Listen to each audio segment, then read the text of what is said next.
Okay, Philip, I see where you're coming from. One of Signetti's first press conferences, he said, "Just Google me." I do remember that now. Yeah, Man, Google me. told you that's probably what it was. Yeah. I remember at Big Ten Media Days, he was talking about how he's coached three different teams that the very first year they were chosen to be last in the Second to last. conference Yeah. Yeah. or second to last in the conference, and they either won or just made the championship game in the conference. And I Yeah. sat there thinking to myself, Kurt, that's a very nice story. You are not making it to the Big Ten championship game this year, man. But they will, I guarantee you, they'll be playing that soundbite if they beat UCLA. They'll be shared all over Twitter. Oh, I hope so. I hope so. I love the confidence of other teams. Teams that normally don't have any confidence, you really only hear from them in basketball season, or teams you only really hear from in football season, and then basketball season comes along. I Yeah. think it makes the conference really interesting I didn't think we were going to and talk about fun. Maryland in this show, but okay. Yeah. They're not very confident right now. They're wanting Mike Loxley fired right now after losing to Michigan State. Yeesh. All right, let's talk about Wisconsin. Wisconsin. I put Alabama. I apologize. It's supposed to be at Wisconsin. I don't know why I put at Alabama there. Alabama is heading up to Camp Randall over up in Wisconsin. Alabama, one of their first games. They are coming up north in a very long time. I don't think they ever really came up north when they had Nick Saban. I think like their second year of Saban, they were supposed to go to Penn State and they canceled the game. So Nick Saban never really wanted to leave down south. Who knows? Maybe he saw this game on the schedule and he's like, I'm out. I'm getting out of here. Kalen DeBoer, who comes from up north, is going back up north. So this one shouldn't affect him too much. Russ, I'm really curious on your thoughts here, man. I have gone every which way trying to think of a way for Wisconsin to win this game. I don't see a way. I don't think Luke Fickell is a better coach than Caleb DeBoer. I don't think that Wisconsin has a better quarterback, has better wide receivers, has a better running back. There is nothing I really see in this game. Of course, we said the same thing about Iowa State, and Iowa State won. Of course, that's a rivalry game, but still, I, I'm really struggling to find a way for Wisconsin to win this game. What are your thoughts, Russ? Yeah, similar. Just like most of college football, don't like Alabama. I love to see whoever they're playing upset them. But Wisconsin just has not instilled a lot of confidence this year, right? That not a really tough schedule with I think Western Michigan and South Dakota, their first two games, only winning by like 13, 14 points each game. Where Western Michigan, I know the transitive property does not work in college football if it doesn't work in any sport, but Ohio State went out and trounced Western Michigan like 56-0. So if that's any kind of comparison to where Wisconsin might be at as a program, I think if you go back and you watch some of the previous shows that I've been on here, I've said some controversial things about Brett Bielema. But I think Luke Fickell could also find himself in a bit of a bind this year because, 5 of their last 10 games now are against ranked teams, and 4 of those 5 are against teams that either top 10 or should be top 10. USC is 11. They should be top 10. That's ridiculous. AP poll is terrible, but that's another conversation. But, Wisconsin got a tough schedule to close out this year, and they basically got to take care of every unranked team just to make a bowl game. And they can't stumble against a Minnesota or an Iowa or even if Purdue's hot at that time. And I think they could be in for a struggle this year with Luke Fickell. They just have not seemed to put it together yet. Van Dyke hasn't looked necessarily terrible, but Ches Malusi was supposed to be the guy that carried the rock for them this year and really, helped carry that team.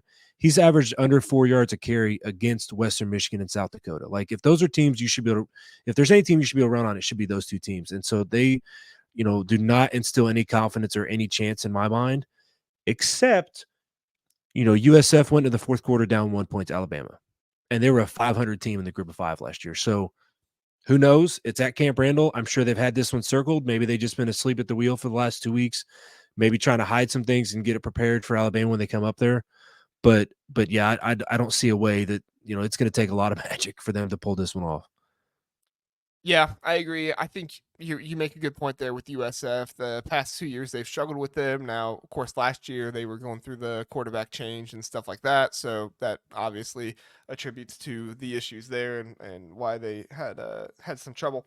But in this one, there really wasn't anything going on that attributed to the issues. Now they did come out and win 40 to what was it, 10 or 13 or something like that. So they did come out with a big win and won by a lot of points. But for the majority of that game, they were struggling. And so who knows, with Alabama going on the road, going up north, if these players don't come ready to play, I could see Luke Fickell, with him being fiery enough and him being confident enough, that he really gets his guys to just, step on the throat and leave it behind him and say we're taking down Alabama here. So, and Camp Randall is a very difficult place to play. I mean, I've heard some players talk. I know it doesn't get the recognition from some of the places, but I've heard some players talk that they feel like it's one of, if not the loudest college atmospheres they've ever been to. So, I mean, I don't know if I completely agree with that from what I've seen on TV, but I also wasn't on the field. So I'm going to trust the guys who are on the field more than I trust myself watching just on a television. So, but I think this game is more about Alabama beating themselves than Wisconsin beating Alabama. I think if this game ends up with a Wisconsin win, 28-24 or something like that, the storyline is going to be Alabama beat themselves. I think if Ricardo Hallman has a really good game and he starts making some more interceptions this season, that could be a big factor. I think if they do a good job of really restraining Jalen Milroe and not allowing him to run and taking away the deep ball, that could be a big factor. And also, let's not forget, Alabama, they have snapping issues, and Seth McLaughlin is not their center anymore. So they're continuing to have snapping issues this year. Now, it's not been as bad as it was at the end of the season last year for Alabama, but a couple snaps go over Jalen Milroe's head and they stall on some drives. This could be a situation where Wisconsin is able to take advantage of opportunities. So that's my biggest thing for Wisconsin is if Alabama screws up, take advantage of the opportunities because it's not likely you're going to get all that many more. So if they screw up, you have to take advantage of the opportunities. If they don't score on turnovers, then Wisconsin's not going to win. But if Alabama turns the ball over and they score on turnovers, watch out. They could have a chance. Alabama needs to bring in Tom Allen. I don't know if you saw those videos last year. They get some help snapping. Yeah. Snaps. But I never understood the snaps. I was like, dude, I want to like you, but what in the world is going on? Bro, and the faces of those players in those videos, they're just like, please help. Please send help. They were the same as me. They were like, Coach, I want to like you, but this snapping thing is so stupid. When does the portal open up? When can I declare? Yeah. Do you think he's snapping at Penn State right now? I don't know. He's probably trying to keep up with James Franklin running all over the place. I was gonna say, I don't know if James Franklin strikes me as like a snap guy.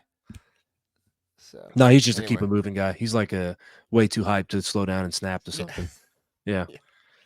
No, yeah, you said a little bit about the run game there too, and that might be the one way that Wisconsin could figure something out if they can shorten the game, get the run game going somehow against Alabama, even though they couldn't really do it well against Western Michigan or South Dakota because Alabama was actually outrushed by USF as well in that game. USF had more rushing yards, and so if maybe Ches Malusi figures something out, maybe he's able to hold on to the ball.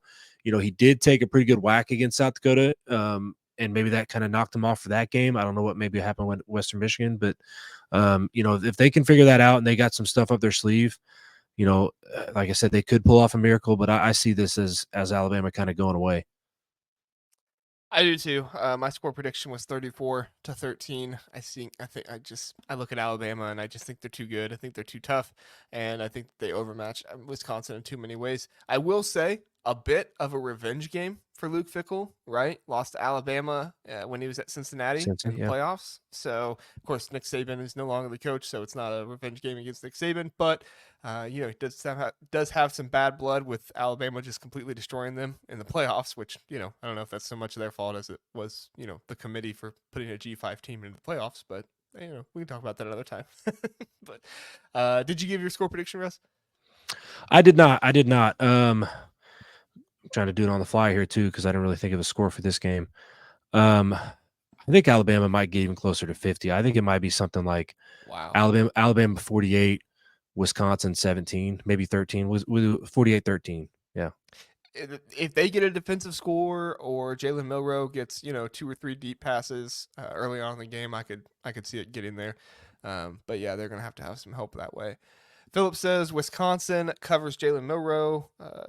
Is too much of an unpredictable force. He will keep Wisconsin in the game. Wow, yeah, that's a interesting one. Interesting. I don't know. What do you think about Jalen Milroe? I'm not as down on him as some other people are. I definitely think he gets too overhyped with the Heisman stuff. Like when he was a Heisman hopeful last year, I was like, no, he's not a Heisman caliber quarterback. But I do think he's uber athletic, and I do think he throws a nice deep ball. So he has highlights to his game that if you utilize. But the problem with that is he also has highlights to his game that if you take those away, then he's not going to do a very good job of beating you. So what do you think, Russ? Yeah, I see him more as, as far as like running and dynamic, I see him more as like a Josh Allen type where he's not going to run the ball a whole lot, but you get him in the red zone. He's got 4 rushing touchdowns on the season, but doesn't have a whole heck of a lot of rushing yards, right? I think he had Mm, 2 touchdowns and 2 yards rushing against USF. So, Jam Miller it seems like maybe that's the next great Alabama running back. I think if he can get going against Wisconsin and you know, um, give him some room to work in the pass game, I think that they roll because Alabama is the type of team that when they get on you, it seems like they just rack up the points quickly, like you saw with yeah. USF, right? It went in the fourth quarter, 1 point game, they pull out a 42-16 victory. So Hmm. that might be kind of what happens here. I'm not saying they just jump on Wisconsin and just roll the whole way through. It might be a 1 possession game going into halftime or the second half, and then Alabama just flips a switch and it's over. Yeah, it could happen. It could happen. Philip says 35-28, so he's on the little bit of a closer game there. So we'll see. We'll see. I wouldn't be mad if it's a close game. I wouldn't be mad at all. Brian does say this should be a primetime game. Fox sucks. Camp Randall was crazy at night. Was at the Ohio State whiskey game last year. Great football environment. All right, so Brian was there last year. Yeah, That's really really cool. that's one other little error on your screen there. It's actually a noon game, not 7:30. So yeah. Oh, did I put 7:30? Whoops. I did change it to Fox, so yeah, I had all kinds of trouble with my graphics today. I apologize. Yeah, no, I agree. I like noon games watching TV because I think it's really cool to get the big games kind of out of the way and then see what happens the rest of the day because oftentimes in the night, you have upsets and things like that happening, so it's kind of cool to see those. But I'm with you. Like these noon games do really inhibit the fans and what they're able to do. Like Penn State is nowhere near the type of environment that they have been during night games, during whiteouts when it's noon. And of course, Ohio State and other teams benefit from that. But for Penn State fans, I'd be ticked off because that's one of your best advantages of playing at home is how rabid the fans are. But it doesn't happen the same way at noon as it does at 7:30 at night. Yeah, my favorite setting actually is once you get into the fall, those 3:30 kickoffs, those mid-afternoon kickoffs where, it's starting to get a little cool, the sun's starting to go down, and by the time you get into the fourth quarter, the lights are probably turned on, and then those big time moments are under the lights. I think that's probably my favorite. Yeah, no, that's a good one too. That's a good one too. All right, Russ, any more thoughts on this one? I think that's all we got. That's all I got. Yeah, just the 35-28, Wisconsin scoring almost 30 points when they couldn't hit 30 against Western Michigan, South Dakota is just hard for me. That's why, I dropped them from 17 to 13, even make my own score. It's hard for me to think that a team's going to all of a sudden click against Alabama when they couldn't get it going against the opponents they've had so far. Yeah, what was it? 27 against South Dakota, you said. And was it 27 against Western Yeah, Michigan too? 28 against Western Michigan, 28 against 28. Western Michigan, 27 South Dakota.